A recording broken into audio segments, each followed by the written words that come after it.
Mais tout de suite, on va s'interroger sur la pratique du cordon sanitaire. Vous savez qu'on en a beaucoup parlé la semaine dernière. Il y a eu un cordon sanitaire ou une charte de la démocratie réactualisée, adoptée par les partis politiques vendredi. On va aborder peut-être un autre versant de ce débat, c'est le versant du cordon sanitaire médiatique et se poser la question de savoir comment les médias applique cette notion. On va en discuter avec Benoît Grévis, il est professeur en communication, c'est le directeur de l'école de journalisme de Louvain, le JL, qui dépend de l'UC Louvain, et Muriel Hanot, qui est secrétaire générale du Conseil de déontologie journalistique. Bonjour à tous les deux. D'abord, pour bien préciser les choses, peut-être Benoît Grévis pour commencer. Il y a le cordon sanitaire, on en a beaucoup parlé, appliqué par les partis, et les partis francophones, en tout cas la majorité d'entre eux, ont renouvelé cet engagement vendredi. Mais il y a aussi une notion appliquée par les médias. Est-ce qu'on peut la détailler, cette notion ? Est-ce qu'elle est codifiée ? Est-ce qu'il y a un texte quelque part ? Ou est-ce que c'est juste une pratique à laquelle les médias se plient de manière volontaire ? Je pense que c'est d'abord très important de faire la distinction parce qu'on le voit dans les débats des derniers jours. Il y a eu pas mal de confusion entre le cordon sanitaire politique et le cordon sanitaire au sens journalistique. Donc c'est parfois pratique peut-être de pratiquer la confusion. Mais en ce qui concerne les journalistes, c'est un principe qui rentre davantage dans une valeur fondamentale qu'on appelle le respect des personnes et qu'il faut bien comprendre dans le sens de l'exercice du journalisme en démocratie et qui est inscrit dans davantage d'usages d'ailleurs que des règles codifiées, ça dépend des rédactions d'ailleurs, mais que l'on peut souvent résumer principe qui veut que l'on ne donne pas la parole à des partis ou à des personnes qui sont susceptibles de proférer des propos qui seraient à caractère raciste ou autre, en tout cas répréhensibles par la loi. Et ça se traduit par des mécanismes très concrets qui visent notamment, par exemple, lorsqu'on est amené à donner la parole néanmoins, à éviter en tout cas de donner la parole en direct, ce qui rend la tâche très difficile pour les journalistes quand il faut rattraper un propos qui va déraper, ou même lorsqu'on est confronté alors à l'énoncé de propos répréhensibles, de bien préciser que c'est la personne qui les énonce qui en est responsable. Mais au-delà de ça, c'est le fait de ne pas inviter plus fondamentalement des représentants de partis qui seraient susceptibles de ne pas respecter la loi dans des débats publics. Et c'est un principe qui est propre au journalisme francophone. On sait que ce n'est pas le cas en Flandre, on sait que ce n'est pas le cas non plus dans des pays voisins qui pourtant ont une influence forte sur notre culture journalistique. C'est le cas de la France et tout ça s'inscrit évidemment sur fond de débats de banalisation des propos tels qu'on a pu l'observer durant la dernière campagne présidentielle en France. Ouais. Muriel Hanot, donc si j'ai bien compris ce que nous explique Benoît Grévis, c'est une démarche volontaire de la part de la presse francophone. Malgré tout, le Conseil de déontologie journalistique, il recommande quand même d'appliquer une forme de cordon sanitaire. On est bien d'accord, même si ça n'a pas de forme contraignante. Alors, ce sont des règles, des principes de déontologie qui s'appliquent aux journalistes et pour lesquels le Conseil de déontologie est compétent et donc peut évaluer des plaintes. Donc, on est dans une forme d'autorégulation. On est dans de l'autorégulation, donc on n'est pas dans des principes légaux, même si le fait de veiller au respect de ces principes s'appuie en partie sur cette question légale. Pour compléter ce qu'a dit Benoît Grévis, j'ajouterais que il y a des textes, il y a un texte qui régit cela, c'est la recommandation sur les campagnes électorales qui a été adoptée dès 2011 par le Conseil de déontologie. Je rappelle que le Conseil de déontologie existe depuis 2009, donc le texte a été posé en 2011, mais les principes préexistaient depuis 1991. Un autre élément à retenir, c'est que ça dépasse le simple cadre de propos racistes. On est sur toute approche, l'idée est donc d'empêcher l'expression directe, pas uniquement le débat en direct, mais l'expression directe de partis, de listes, de mouvements qui sont liberticides, antidémocratiques et qui sont contraires aux lois contre le racisme, contre le sexisme, contre les discriminations et contre les négationnismes. Donc ça va beaucoup plus loin, même si le plus souvent, on revient sur cette règle contre l'extrême droite. Pourquoi? Parce que ce sont des partis qui, par entre guillemets nature, ont montré qu'ils étaient liberticides et antidémocratiques. Ouais. Les rédactions sont invitées à ne pas donner d'accès direct à l'expression des candidats, listes, partis, mouvements qu'elles identifient comme liberticides ou antidémocratiques. C'est exactement le paragraphe des recommandations du Conseil de déontologie journalistique. Je reviens chez vous, Benoît Grévis. Pas d'expression directe. Ça ne veut pas dire qu'on ne donne jamais la parole, et ça ne veut pas dire qu'on ne parle jamais de ces partis-là. Comment est-ce qu'on doit faire la distinction? Et qu'est-ce que vous répondez à ceux qui estiment que si des rédactions écartent d'office des partis, c'est quelque part un petit peu antidémocratique de ne jamais en parler? Vous faites bien de poser la question comme ça, parce qu'aujourd'hui, c'est une question démocratique fondamentale.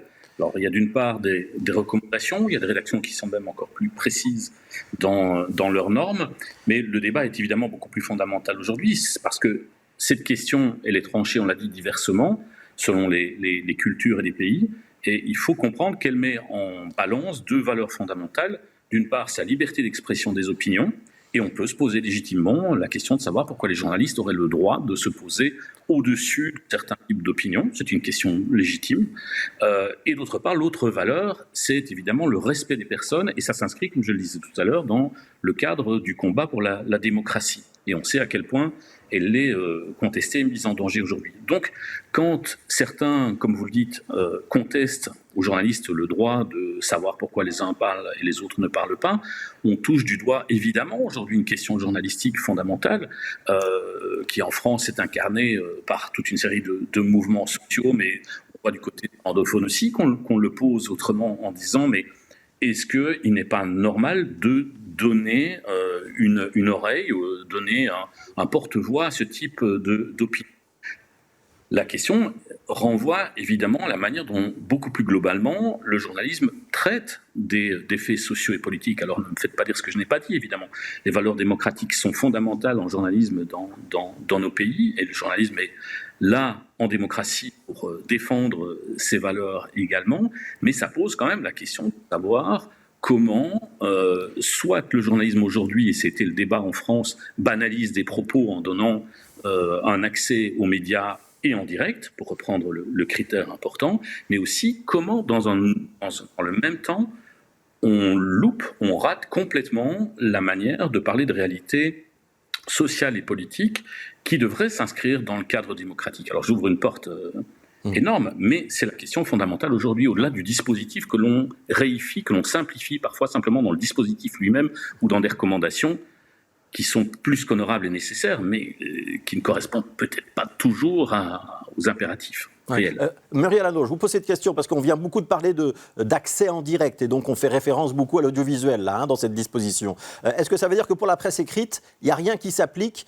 et que demain, un représentant d'un parti d'extrême droite, il peut avoir une interview sans problème sur 2 pages dans n'importe quel quotidien, et éventuellement aussi peut-être une carte blanche publiée dans l'autre magazine sans qu'il y ait un filtre? Alors, la question de l'expression directe, c'est bien entendu tout type de médias confondus. Donc, en fait, la responsabilité journalistique et la responsabilité sociale du journaliste qui est impliqué par cette question du cordon sanitaire, elle s'applique quel que soit le média, donc sur tous les supports, et par rapport à cette expression directe. Et l'expression directe, ça peut être une tribune libre, ça peut être une carte blanche, ça peut être maintenant un média en ligne qui produit un Facebook Live ou qui produit du sonore. Muriel Hanot, alors je vous coupe. Il y a eu un débat. Tom Van Grieken, interviewé par le magazine Wilfried. C'est une expression directe, c'est une interview. Est-ce qu'il y a une rupture du cordon sanitaire ou pas? Non. A priori non, puisque si on se souvient de la manière dont c'était traité, le journaliste avait pris la peine de poser la question au Conseil de déontologie préalablement, à savoir que donner une interview, à partir du moment où l'interview, c'est une sélection de propos, une mise en perspective, un cadrage, dès lors qu'il y a un traitement journalistique, il y a un contrôle. En fait, l'expression directe, qu'est-ce que l'on vise par là? C'est le fait de donner la parole sans possibilité de contrôle journalistique sur ce qui est dit. Pas un contrôle pour interdire, mais un contrôle pour permettre une parole qui est mise en contexte, qui est cadrée, contextualisée, dans laquelle la journaliste va apporter un éclairage qui permet de comprendre les choses, qui permet de comprendre les enjeux.